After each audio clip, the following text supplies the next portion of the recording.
Bakit mo sinabing si Chinlong ang nauna nung pinatay mo siya kahapon? Siya ang nagpahirap at pumatay kay Linlong doon sa sangay. Linglong? Siya ba yung kasama mong puting maya? Gayunpaman, hindi ka dapat kumilos. Ako lang ang mas nakaalam kung kailan ako kikilos. Nabigo ka bilang puting maya. Ako ang pinakamahusay na mamamatay. Yun lamang at wala nang iba. Bakit gagawa ng kamangmangan ng isang mamamatay para ilantad sa publiko ang kakayahan niya? Dahil pinaalala ni Wanlu na pinatay mo si Xiaozi. Siya ang pangalawa. Pinakaayoko ang magkaroon ng utang na loob. Ganun pala. Kung ganun, patas na tayo. Ikaw na uli ang pinuno ng Liu Daotang ngayon. Bakit mo ako pinalaya? Dapat nagpasya ako bago ako maging pinuno at pinakita mo na sa akin ang lahat ng meron ka bago mangyari ito. Tila bagong pakikisama. Dapat magpasalamat ka. Dahil iba ka sa kalaban ng daan ng impyerno at ng Liu Daotang. Kung hindi, hindi ako mapait sa'yo. Malambot ang iyong puso. Hindi nakapagtatakang pinagtaksilan ka ni Xiaozi. Ganun ka rin naman. Pinakamagaling na mamamatay. Ngunit nagsisimula sa ilalim at pinatay ang tagapamahala para lamang sa puting maya. Hindi ka ganun katalino. Ikaw ba magtataksil? Wala akong silbi. Isa lang akong patay na tao.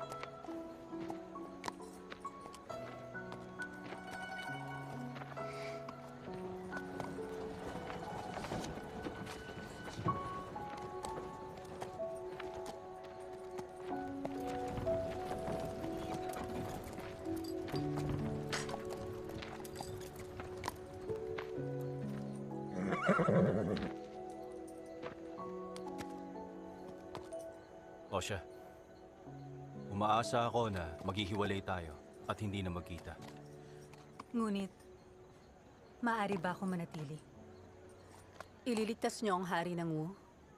Unti-unting babalik ang lakas ko pagkalipas ng ilang araw. Isasama mo ko. Marami akong malulutas para sa'yo. Marami akong alam saan at hukumang imperial nila. Nais mong sumapi sa amin para hindi ka patumbahin ni Ginoong Yue? Gusto ko lang makilala si Ginoong Ye. Ang taong yon, ibinenta ang sangay ng pulang bantay sa kabisera ng Wu. Si Xiaoji lamang at ang mga tauhan niya ang nakakaalam sa pagkatao ni Yue. Karamihan mga patay na. Ganun pa man, nalaman ni Yuan Lu at ng mga bantay na matangkad siya sa iyo ng 3 pulgada. Laging nakamaskara at may kapa kapag nagpapakita. Pumunta siya sa kabisera ng Wu 3 taon na nakalilipas at ayon sa kakayahan niya, siya isang lilang mensahero. Kung ganon, maaari ka bang magsiyasat? Meron akong mahalagang kaibigan. Bigla siyang sinaktan noon. Ngunit ayaw niyang sabihin kung sino ang salarin bago siya namatay. Nais ko siyang ipaghiganti. Nagawa mong utusan ng daan ng impyerno at buluwagan ng kadiliman. Maaari bang... Hindi.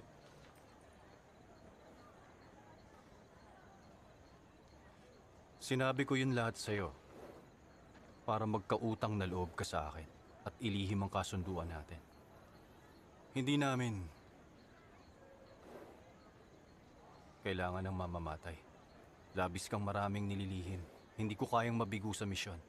Ang pinakamagandang gawin natin, maghiwalay tayo at magkanya-kanya.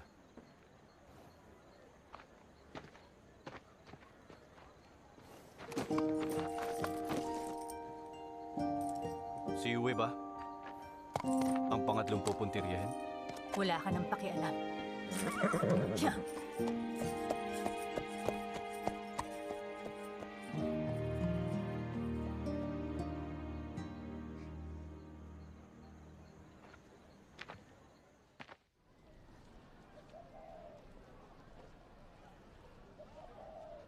Aba, bagay sa'yo ah. Oo naman, bagay talaga. Kayo, bakit tumataba at tumatanda na? Sobrang tagal. Baka maluwag na sa inyo ah, hindi ba? Maaaring ayusin ang uniforme. Basta naaayon pa rin sa makatwirang haba. Pero bakit? Pinuno! Mas maganda. Nakahanda na kaming lahat! Hindi ba?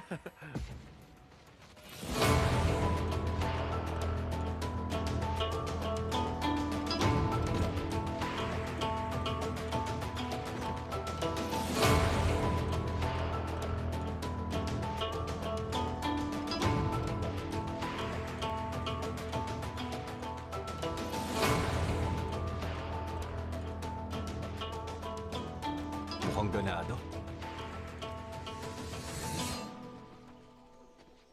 Pinuno.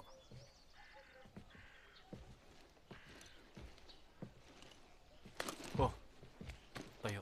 Ano yon? Pinuno, binigo ko ang mga kapatid sa daan ng langit.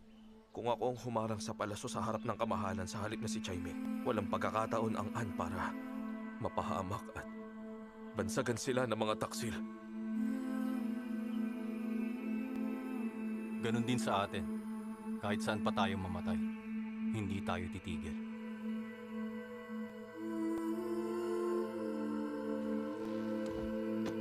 Para tayo sa mga tao at kapatid natin, may reputasyon tayo. Kayong dalawa ni Du, sa punong tanggapan. Maghanda kayong tumulong. Opo, Ang alak,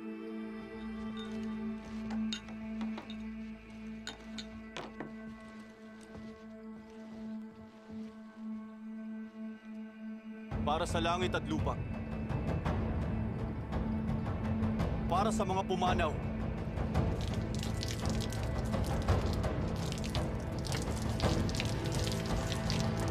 Para sa kalakasan. Sa atin!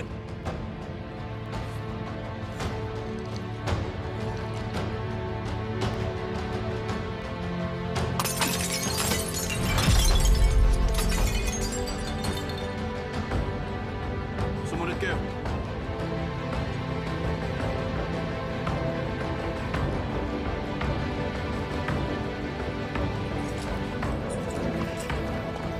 Tayo na!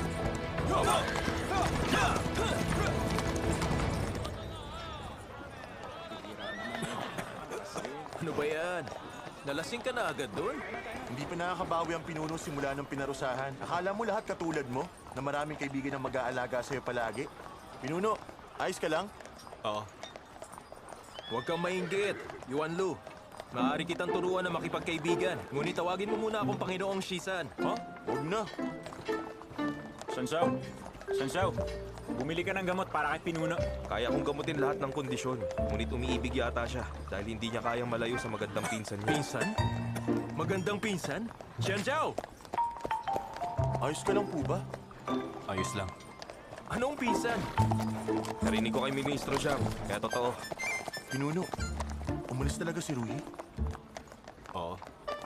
Sinabi niya sa'yo ang tunay na pagkatao niya bago umalis? Naging mailap siya sa akin. Nung binanggit ko sa kanya ang tatlong salita. Ngunit buo ang loob niya na magiganti. Hula ako binaliwala siya. Kaya magulo ang nararamdaman niya. Magulo? Ano naman ang magulo sa nararamdaman? Xianzhao, nasaan ang hari ng An? Matapos sakupin ng Shu, Chai at Jing, napagod ang hukbo niya. Bumalik sila sa hukuman pagkatapos nilang manatili ron. Maaaring nasa kapatagan na sila. Kasama ba siya ng kamahalan? Oo. Tayo na.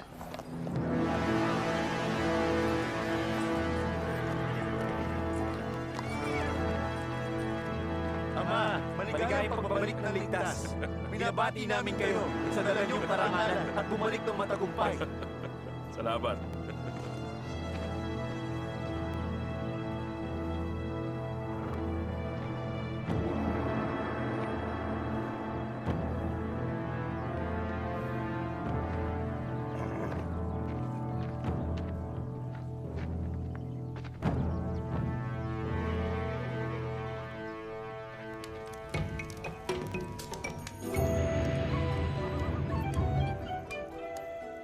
Magaling ang ginawa ng buong hukbo.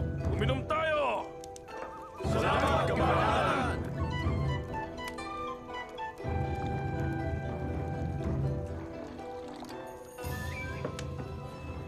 Kamahalan, ayaw nyo ng tapoy, hindi ba? Labis ang pagkapait. Mahirap lunukin. Ang pambansang piging ay halo-halo, hindi maayos. Tapos na ang digmaan, wala nang nagdurusa. Ano kung hindi maayos? Kamahalan, maaaring ilang dekada ka naming magiging bisita rito.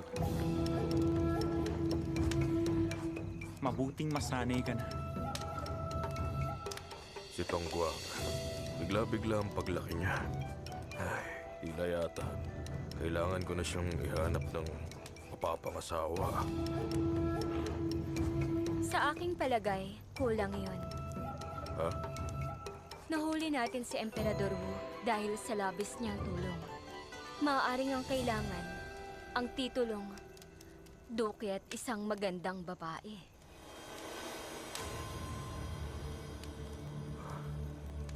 Uminom tayo. Nahihirapan ka siguro, Tongguang, sapagkat kalahati ng lahi mo ay Wu, hindi ba? Nagpapatawa ka siguro, kuya. Si Tongguang ay ang nag-iisang anak lamang ni Tia Qingning. Si Ama ang nagbigay ng apelido natin sa kanya. Wala yung sinasabi mo na kalahating lahi. Sigurado akong alam ng lahat ng nandirito. Ang tunay niyang ama ay isang mababang mamamayan ng Wu, ha? Kuya, lasing ka na.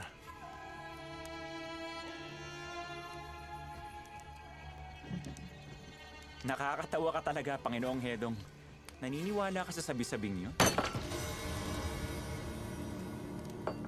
Tongguang, uminom tayo. Uminom tayo, mga kawal! Magaling kayo! Uminom tayo!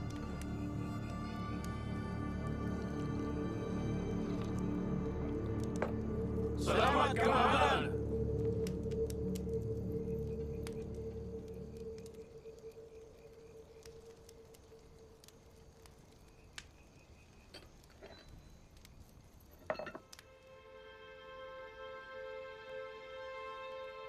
Bakit mo pinahihirapan ang sarili mo kapag ikay galit?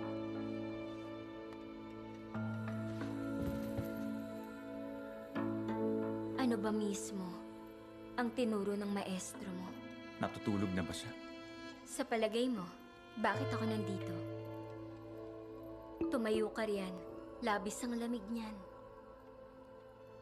Kumpara sa aking inang prinsesa at halimaw na nangungut siya sa akin, mas mainit pa ito.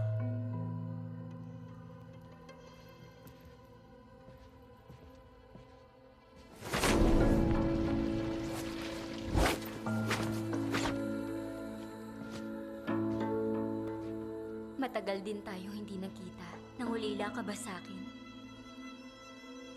Bakit, ikaw ba? Oo, nangulila ako. Palagay mo ba nangulila din ang matandang yon? Ang matandang yon, pinakasalan lang ako para makuha ang tribo ng Sashi. Naging mangmang ako, ngunit natauhan na.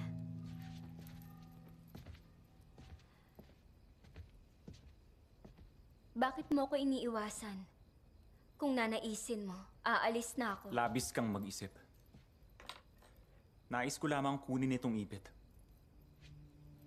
Nakita ko to nung mahuli kong buhay ang hari ng Wu.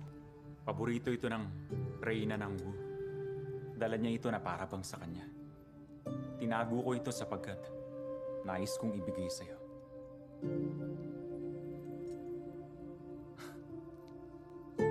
Kamahalan, naway makaakyat ka na sa trono. Salamat. Nagustuhan ko.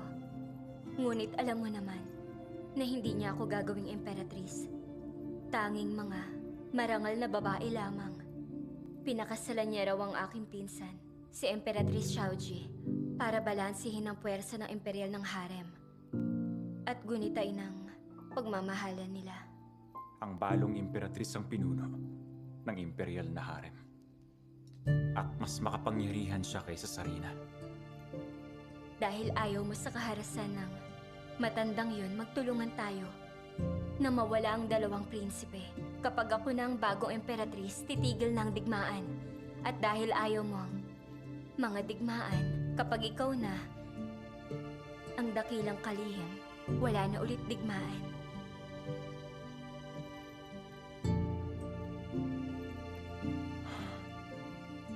Walang kapayapaan kung may militar. Ayoko ng kapangyarihan. Gusto ko ng kapayapaan.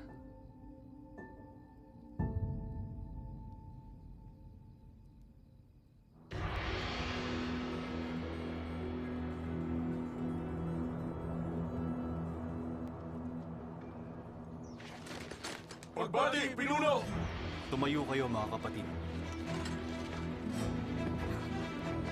Ning Yuancho!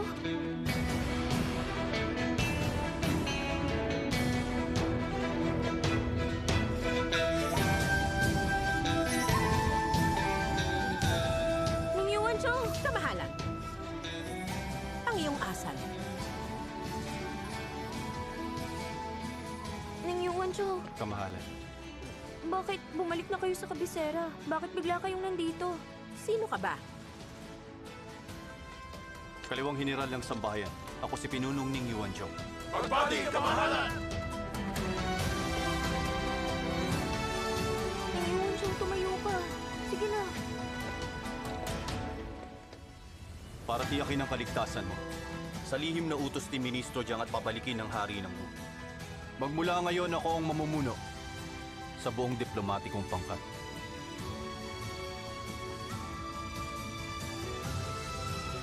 Maliwanag, Gino. Ako si Official Ning, isang pagbati.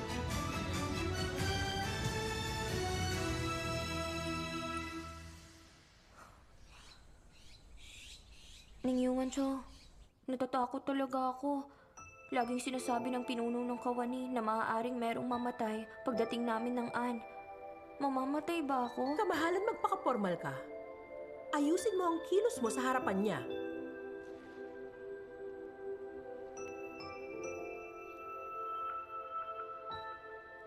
Ayos lamang. Nandito kami, hindi ba? Siya si Sun Lang. Mula sa araw na ito, sasama siya sa diplomatikong pangkat natin para kami sa kaligtasan mo. Pag-alis natin, babantayan tayo ng mga pulang bantay para hindi tayo mahirapan. Lilikha tayo ng pekeng pangalan. Kikilos tayo ng pampubliko at pribado. Pagkatapos ng digmaan, naubusan lahat ng gamot. Magpapanggap tayo ng mga ngalakal ng Chu. Para sa kaligtasan mo, kikilos tayo. Kasama ang pangkat namin para may kasama. Si Qin Zhao ng Kaharian ng Langit ang magpapanggap na gwardya. Kilala mo si Yuan Lu, siya ang alipin. At ang huli? Ako nga pala ang Ingat Yaman, si Yu Shisan. Ang pinaka-importanteng miyembro ng grupo. Pinitas ko ito sa labas. Naway kumalma na kayo pagkatapos po ninyong magandahan sa mga bulaklak na ito.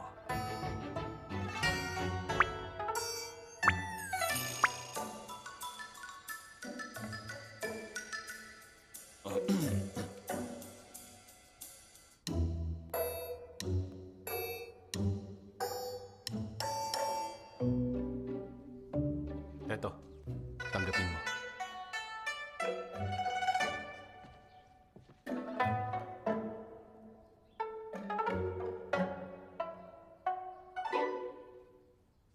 Mukhang hindi ka malusog, kamahalan.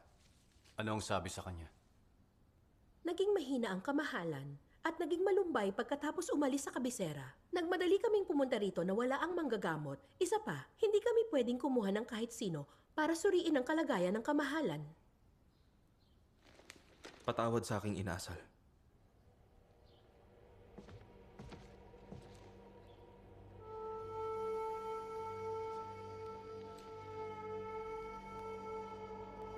Hindi ko sinadya na magkaroon ng sakit.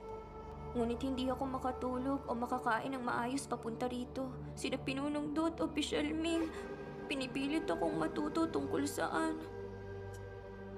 Kumusta ang iyong pag-aaral? Mabuti. Hindi malubha. Sanhi na matagtag na biyahe ang kanyang pagkahilo. Mabuti. Kung gano'n, bigyan mo siya ng reseta ng iinumin niyang gamot. Opo.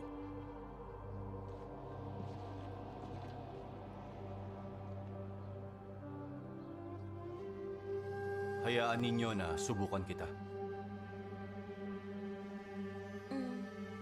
Ilan lahat ang prinsipe ng An at ang kanilang mga titulo.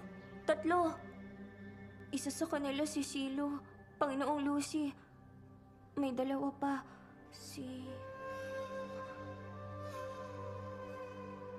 naalala ko na kanina, ngunit hindi ko alam bakit hindi ko na maalala ngayon. Pinuno, hindi ba't sinabi ni Tianjiao, pagod ang kamahalan sa biyahe? Bakit hindi natin siya pagpahingahin? Sa ibang araw na lang yan.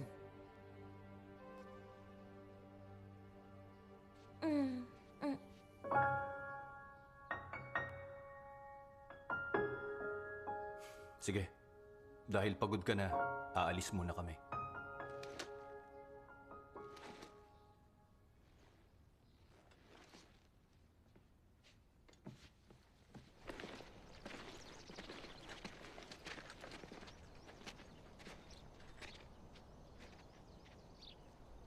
Dingwei, halika.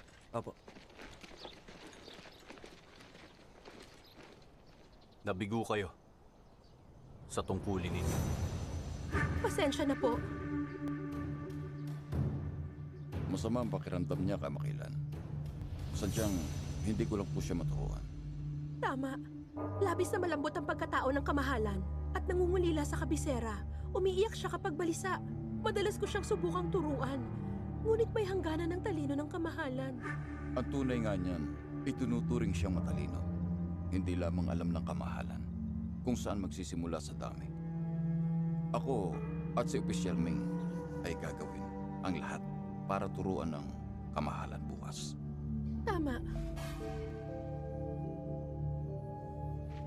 Kung gano'n, ano ang balak niyong ituro sa kanya? Tungkol sa alitan ng An at Wu at ang buong kaalaman sa mga opisyal ng An at Rango. Pagkatao ng emperador, kalagayan ng imperial na harem at ng prinsesa. Yun lang.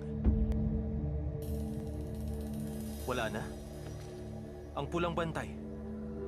Hindi nyo ituturo? Ang alitan nito saan? Hindi nyo ituturo ang gagawin niya kapag pinahirapan tayo? Pagdating saan? Ituturo nyo lang ang mga tungkol sa opisyal? Aba, meron akong ipapaalala. Si Maquis Changqing kilala rin bilang General Zhongwu. Nahuli rin ang kamahalan. Kapangahasan! Ang lakas ng loob mo! Nangangaso lang kasi siya nun.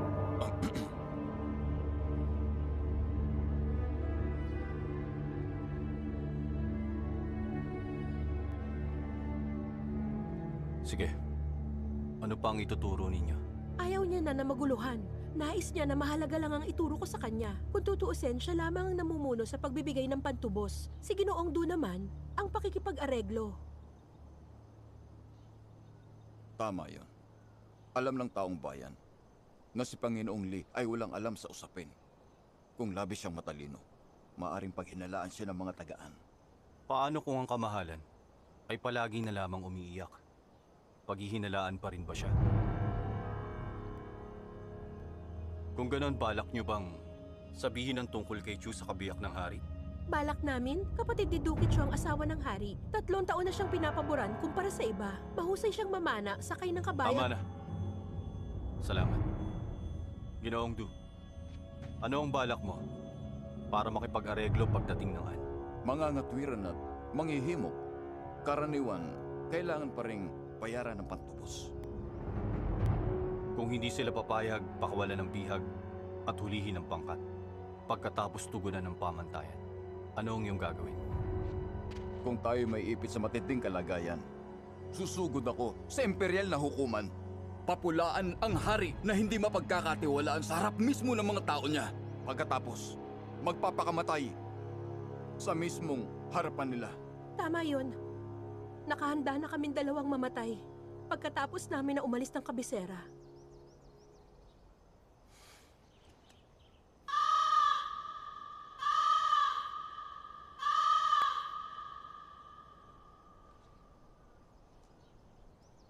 Mahusay.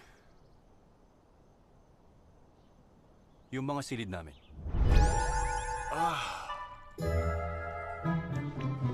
Susugod sa hukuman at pupulaan? Labis silang nanonood ng dula. Kung papahirapan tayo ng An, kailangan lamang nila tayong ikulong sa kulungan ng kabayo nang hindi tayo papaalisin. Sige, pustahan. Gaano katagal kikilatisin ng mga tagaan ang kamahalan? Ako 1 araw. Kasama natin si Pinunong Ding. Siguro mga 2 araw. Mga 1 oras. Walang galang ang opisyal sa kamahalan. Paano matuturuan? Kawawa ang prinsesang lumaki sa palasyong walang pakialam. Sabi ko na, magulo ang bagay-bagay nung nakita mo ko.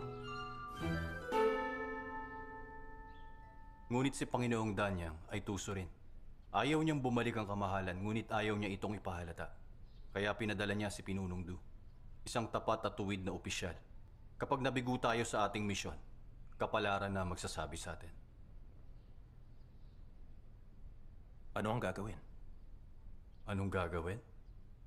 Hindi maaaring palitan si Pinunong Du. Kailangan nating kausapin ang kamahalan para palitan ang babaeng opisyal. Wala nang iba. Iilan na maaasahang babaeng opisyal. Maliban gusto mong mga tuwiran para isama ang kaibigan mong si Opisyal Pe. Hindi ko... Ngunit ikakasal na siya. Tila hindi tama.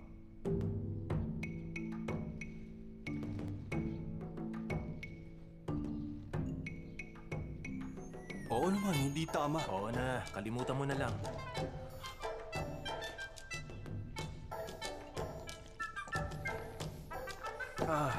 Kung may magandang dilag na alam lahat tungkol saan ang darating, hindi ba tila masaya yon? Isama mo ko. Marami akong malulutas para sa'yo. Ang una, marami akong alam saan at hukumang imperial nila. Yuan Lu, magpadala ka ng ibong kartero kay Jiang Chong. Sabihin mo tanungin ang puwersa ni Xiaoji at hanapin si Ginoong Yue. Opo. Pini, tuloy ka. Chelsea, dalawang sila. Sige, tuloy. Dito po. Tuloy kayo.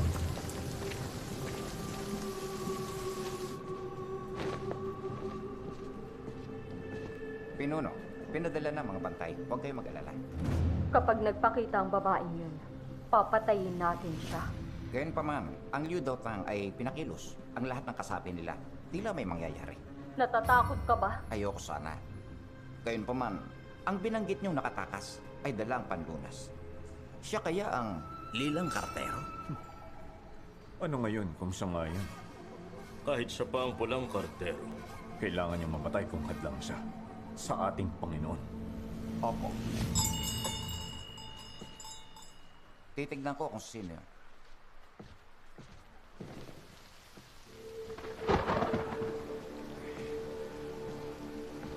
Bini-bini, anong telang iyong hanap? Chelsea? Pasensya na kayong dalawa. Sarado na po pala kami. Paumanhin.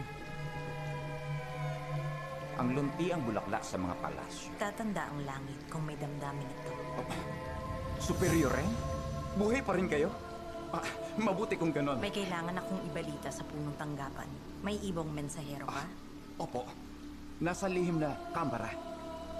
Dito. Dito.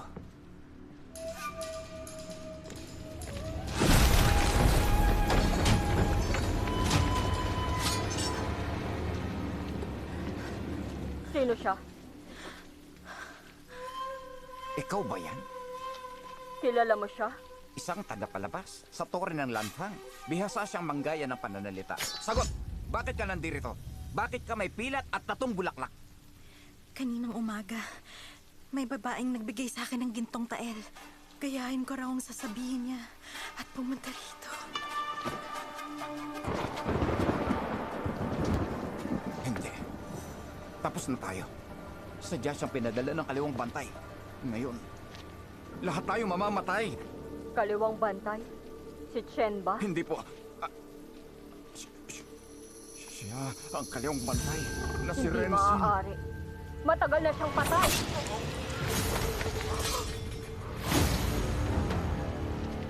Sa kabisera ng An. Bilis! Sino si Renzi? Huwag mong banggitin ang pangalan niya. Dapat tayo magpasalamat. Nakabalik tayo sa An ng ligtas. Nabuo pa rin ang pera. Bakit natatakot kayo sa kanya? 2 taong ka palang pulang bantay. Wala kang alam kung gaano sila nakakakilabot. Isa siyang maalamat na tao na kabilang sa pulang bantay sa aming henerasyon. Noon, Isa lamang siyang pulang mensahero. Gayunpaman, nagantimpalaan siya ng malaki sa pagtaboy niya sa mga mananakop. Itinaas agad ang ranggo niya sa lilang mensahero. Siya ang pinakamatagumpay na mamamatay sa buong kasaysayan ng pulang bantay. Sa bawat atake niya, siguradong patay ang kalaban. Sina Panginoong Shin at Nanbing at ang balong emperatriz ay namatay sa mga kamay niya. Pagkatapos, sunod-sunod na gantimpalang natanggap niya at naging punong komandante ng 3 hukbo at pinagkalooban ng kamahalan ng titulong Kaliwang Bantay.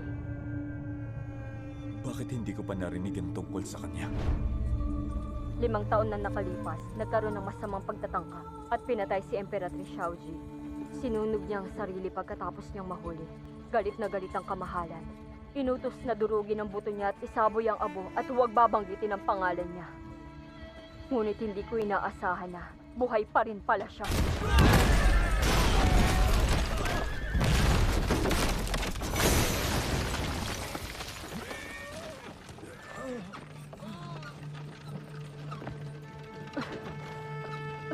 Ano nangyayari?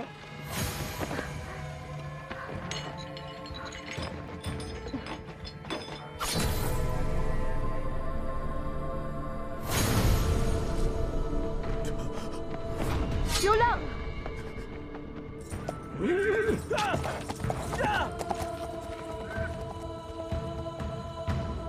Kung ganon sinadya mo ito, labis ang aking kamangmangan.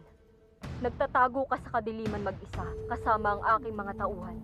Sinadya mo akong paalisin sa pulang bantay at sinalakay ako ng hindi inaasahan.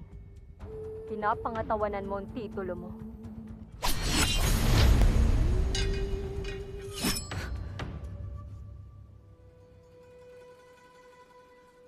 At sino ka? Ako ang lilang mensahero, Yu Sanyang. Isa pa akong pulang mensahero nang mamatay kayo sa tore ng Yawi. Wala akong pagkakataon na makita kayo. Dahil kilala mo ako, alam mo ang kaya kong gawin. Sumagot ka. Bilang pinuno ng sangay ng pulang bantay, bakit nagtaks sila mga tao mo? At sinakta ng buong sangay at 47 kasapi? Hindi ko ginusto yun kundi utos ng punong tanggapan. Nasa panganib ang aking buhay, hindi ako nagsisinungaling. Ang sangay ng kabisera ng Wu. Kinuha ang 2,000 gintong tael at ginamit para suhulan si Yunok Wu. Gayunpaman, sa talaan ng tanggapan, 5,000 ang nakalagay. Mayroong naglustay ng pondo. Tama. Isa pang lilang mensahero ng sangayan nakakaalam. Inutusan akong patahimikin siya dahil ayaw nila itong maiulat. Para magawa ng tama ang inutos, nakipagtulungan ako sa Liu Daotang. Nais din nila makatanggap ng merito. Kaya nagkasundo kami. Binayaran ka ng Liu Daotang ng 3,000 para pumatay ng 40. Binibining we, isa kang mahusay na mangangalakal. Maawa po kayo. Nais niyo bang malaman kung sino ang taong naglustay ng pondo? Sasabihin mo ba? Ipangako mong hindi mo ako papatayin, sasabihin ko ang alam ko. Ang tao pong yun.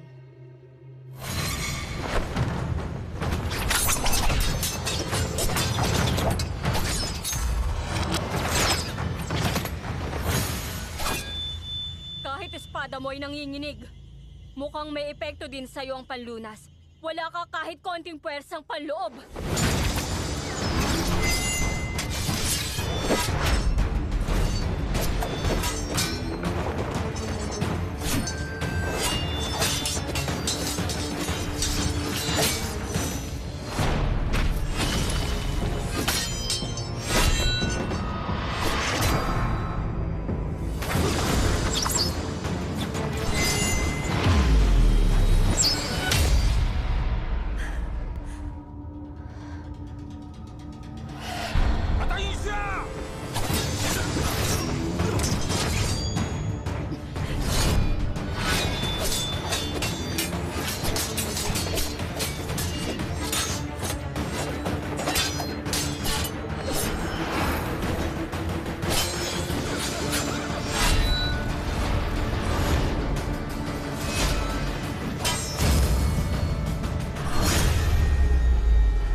na sa akin kung sino. Hindi ko sasabihin sa'yo. Kapag hindi niya ako nakita, hahanapin ka niya pagtagal.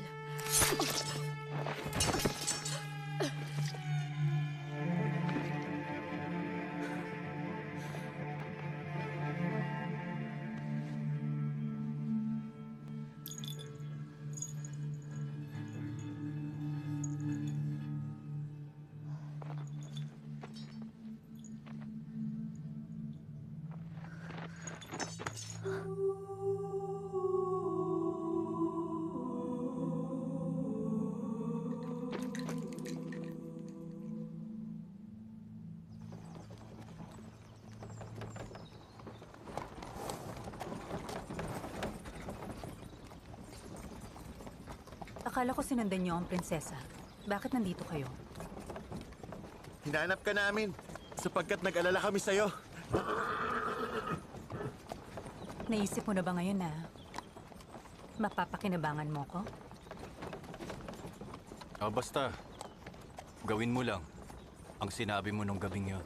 Turuan mo ang kamahalan ng alam mo tungkol saan.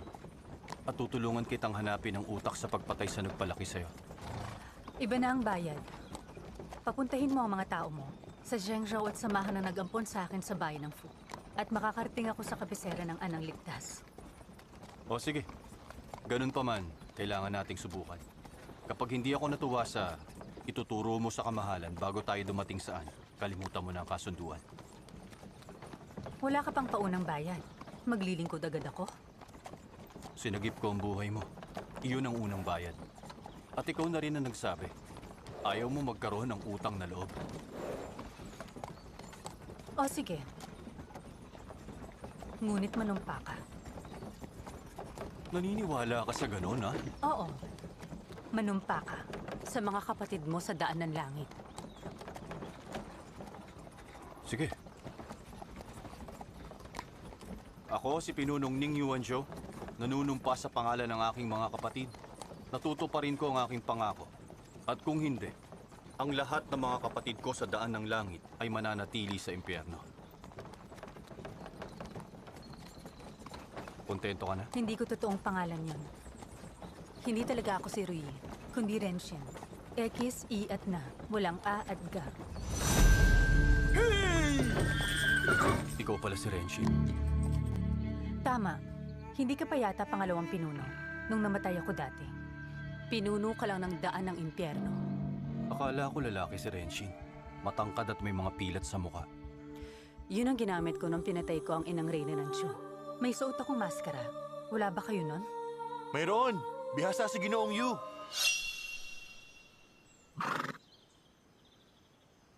Tila, hindi totoo ang sinabi ni Changsong tungkol sa bulwagan ng kadiliman at daan ng impyerno. Marami rin kayong hindi mahanap. Tila nagsisisi ako sa aking pasya.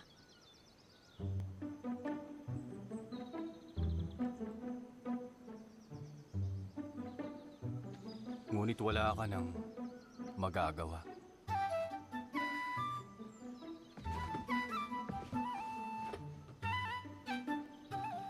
Yuan Lu, tayo na. O sige! Ya!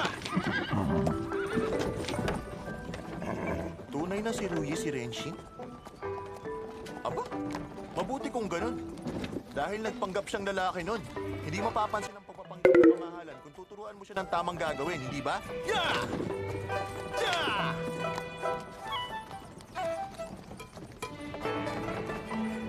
Ya!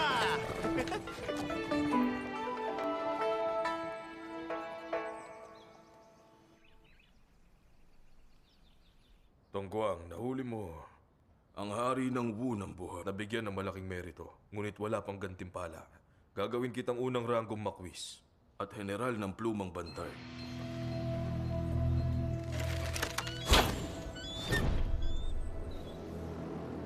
Mahusay! Mahusay! Binabati ko po kayo sa inyong pagangat. Paborito ng kamahalan, ang general ng plumang bantay. Tama, alam ng lahat na itinuturing siya na totoong anak ng kamahalan. Makwis, kinuha na tauhan ni Panginoong Lucy ang ibon at ayaw ibigay.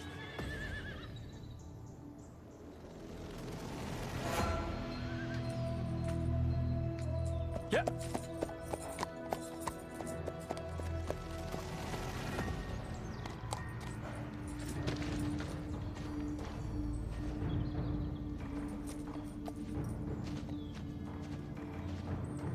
Iniangat ko siya para magkaroon ng dagok sa dalawa kong hindi matapat na anak. Hindi sila mapakali mula ng kanilang ekspedisyong militar. Si Maquis Changqing ay isang hasaan. Nais ko siyang gamitin para patalasin ang walang mga pahingang espada na yon. Maliwanag. Ginawa ko siyang general ng plumang bantay para mabitag ko siya doon sa kabisera. Kala mo, gagawin ko siyang gobernador ng probinsya at bibigyan siya ng sariling hukbo?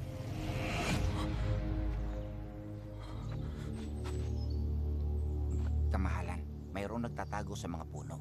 Ang Maquis Changqing ba? Narinig niya ako.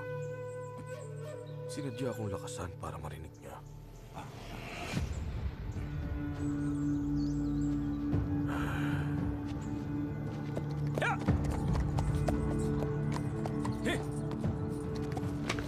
Mangmang! Hindi mo makuha ang ibon!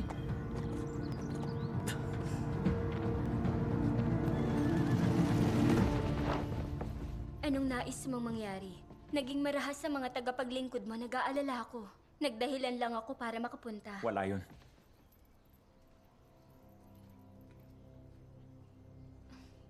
Sabihin mo. Kung hindi, magagalit ako. Itinaas niya nga ang ranggo ko. Ngunit pinulaan ako patalikod.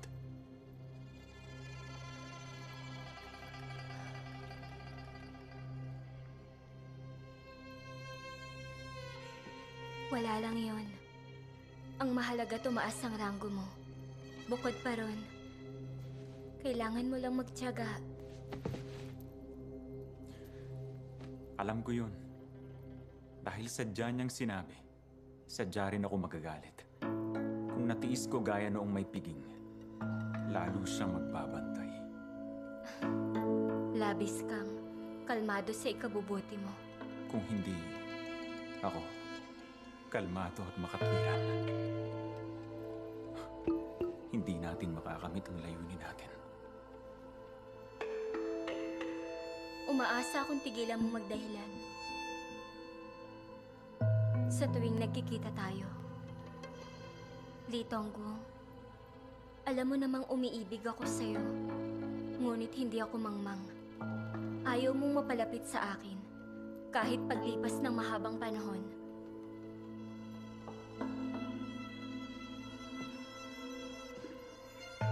Madumi ba ang tingin mo sa akin?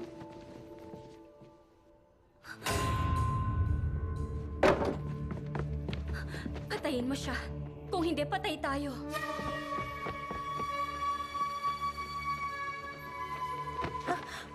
Maquis?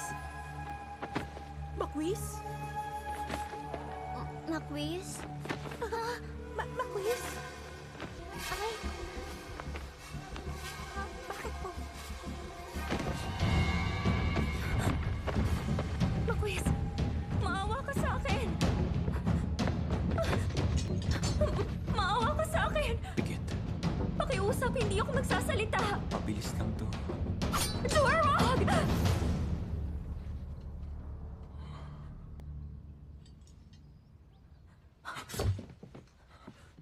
Anong sabi mo? Ako si Luli. Nagsilbi ako sa'yo at sa kamahalan noon.